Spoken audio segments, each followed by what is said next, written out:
হাইলাকান্দি জেলার হরিয়ারপাড়ে আজ একটি বড়সড় অগ্নিকাণ্ডের ঘটনা সংঘটিত হয়েছে। আগুনে একটি অঙ্গনওয়াড়ি কেন্দ্র সহ 2 থেকে 3টি বসতবাড়ি সম্পূর্ণভাবে ক্ষতিগ্রস্ত হয়েছে এবং এই অগ্নিকাণ্ডে 2 জন আহত হয়েছেন বলে খবর।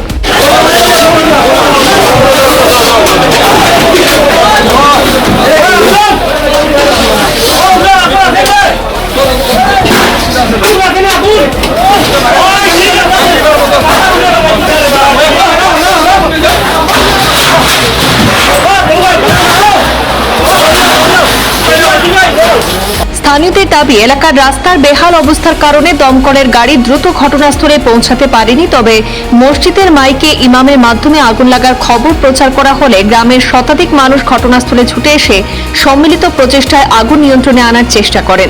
পরবর্তীতে বদরপুর থেকে দমকল বাহিনীর দল ঘটনাস্থলে পৌঁছে পরিস্থিতি নিয়ন্ত্রণে আনেন।